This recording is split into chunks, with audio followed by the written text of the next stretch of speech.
Hello and welcome to Wingman for Guild Wars 2.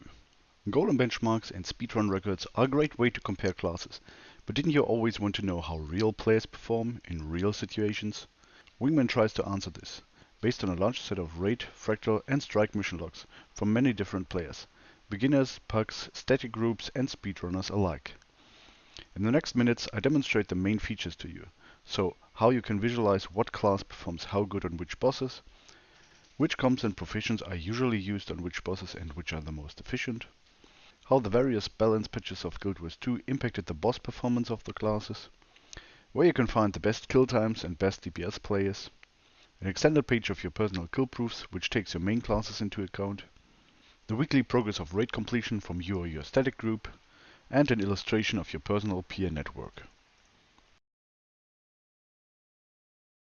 Let's start with the main functionality. From the homepage, you can select one of the 24 raid bosses, 7 fractal encounters, or 6 strike missions that can be tracked with ArcDPS. On top of that, if you register your API key, you will also have access to your personal golem logs for each of your characters. If we select, for example, Gw2 the Multifarious, we will end up with the main page that summarizes the higher level statistics of this boss, calculated from a subset of logs. How many logs Wingman should use and what logs to include or exclude is specified in the filters, so let's have a look at the filters before going over the stats and plots. First of all, if you have registered your API key, you can select if you only want to use logs where your account is included. Most of the time, you should be interested only in boss kills, but if you want to search for fails or both conditions, select this here. The next two fields define if a player has to be in the logs or if logs of a player should be excluded, respectively. Both account names as well as character names will work. Minimum players is normally set to 10 for raids and strikes and 5 for fractals, but you can lower that. With maximal boss HP, you can for example select fail logs where you almost made it but the boss was only at 5% or something. Sample size declares the maximal number of logs that is chosen at random. This is set to 100 by default, but can be adjusted to whatever you like. If you specify -1, it will not sample at all and give you all available logs. Keep in mind that this might take a little longer to calculate than just a subset. Dates should be self-explanatory. You can just choose from which to which dates the logs should be. More important is the patch error, which is currently set to the most recent significant patch. This means that only logs after the last major balancing will be shown. You can choose another error in the drop-down menu or just use all errors. For bosses that have a challenge mode, you can select if you want to include all logs or just normal or CM logs. Last but not least, there will be major differences between normal, random LFG groups and organized statics or speedrun groups. If you're a group of people that frequently raids together, you can contact me via Discord and I will create a group for you so you can just select all of your group logs with one click. Certain speedrun groups are automatically privated and excluded from the public view. If you want the page to refresh, hit the Update Filters button and your choices will be applied. If you want a quick shortcut to display all kill logs from all errors with no subsampling, click the All button instead. But this will pass thousands of logs and will take a while. Alright, our results show that we have 413 Gw2 logs recorded since the last balance patch, and 318 of them were kill tries. This means that we have a 76% success rate on this boss, also indicated by this donut chart. The normal duration of a Gw2 kill averaged to 3 minutes 10 seconds, while the best recorded kill took 2 minutes 11 and the longest one lasted 5 minutes 19. If you click on the little boxes besides, you can inspect the details in the well-known Elite Insights combat page. Over these extreme values, you see the complete distribution of durations in a box plot. All of these plots are interactive, so you can zoom in by dragging and zoom out by double-clicking. Same holds for the incoming DPS distribution, where you see the pressure that this boss normally applies to the squad.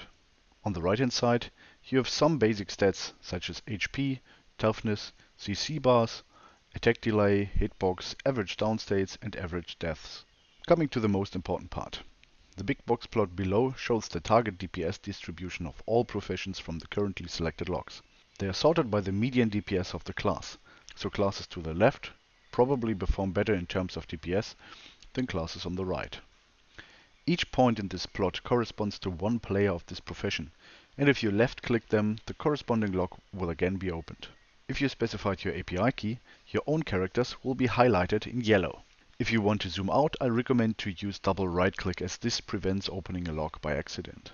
The red line displays the overall DPS average, so it's quite safe to say that every class that is consistently above this line is a good DPS choice. Players that died are not included in this plot, as they would only give false impressions of the DPS of this class.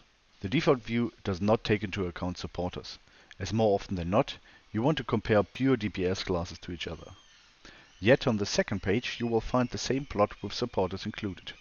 For some professions you will notice very significant clusters, for example the healers among the firebrands or among the scrappers. To keep it simple, a supporter is every player that has healing power, concentration or toughness, which is also indicated in the specific log. The records page refers to the top DPS players with respect to the currently selected logs. For all-time records you can use the records feature that I will come to later. Of course, killing bosses is not only about the DPS, but for support players it might also be interesting what boon uptimes are realistic for what boss, to know if they did their job well or not. For the most cases, you should aim for 25 might and permanent quickness, alacrity and fury, but there are also bosses with phases that don't allow permanent uptime. The timeline feature shows all of the boss logs in a temporal order and features a specific metric such as duration or the number of triggers of a specific mechanic. This can especially be useful if you want to constrain it to your own logs or the logs of your static group to see if you made any progress. Last but not least, the logs page simply displays all of the logs in the sample as an ordered list where you can open single logs by clicking on the date. If you want to compare certain statistics between bosses, you might want to use the overview page. In a similar fashion as before, you can easily compare success rate, duration time, incoming damage per second, outgoing squad damage per second, time wasted on being downstayed or completely dead, and an exhaustive log listing. The golem page, on the other hand, shows only your own golem logs, either for all of your chars or every single one in detail. In addition to the DPS distribution, you can also see the history of your benchmarks and your improvement over time per profession. For single classes, an additional regression is calculated that underlines if you made DPS improvement during a certain time interval. I hope you can already make use of these statistics, but there are many more features that we can calculate. If you click on Fancy Stats in the upper right corner, you will get access to at this time 6 further features. The simplest one would be the Killproof page. In contrast to in-game decoration tokens or other Killproof websites, this page takes into account each boss kill that you ever made and that is available to Wingman. So you don't need tokens, you don't need an API key, it traces back forever, and it will count if you kill the boss multiple times in a week. The Killproof page for every single player can be asked if you specify the account name in the link. But keep in mind that if they did not upload their logs to Wingman, the Killproof page will probably have less recorded kills than in reality. One more thing that you can do with this KP page is to hover over the bosses and see the classes with which they actually killed this boss. This can display your main class or preferred classes easily, which is also summed up on the right hand side for raids, fractals, strikes or overall. Next, full clears. If you want to know how long you or your group took for your weekly clears and how you improved over the weeks, this page is the right start for you. It takes all logs of all errors from you or your static group and displays them as a stacked bar chart. Colored bars mean that the boss was successful, whereas gray ones indicate failed tries. As usual, if you click on these bars, the respective log will open. The percentage or checkmark below displays if you fully cleared all wings or not. This view can be expanded by including downtime into the calculation to reflect your spent time more properly.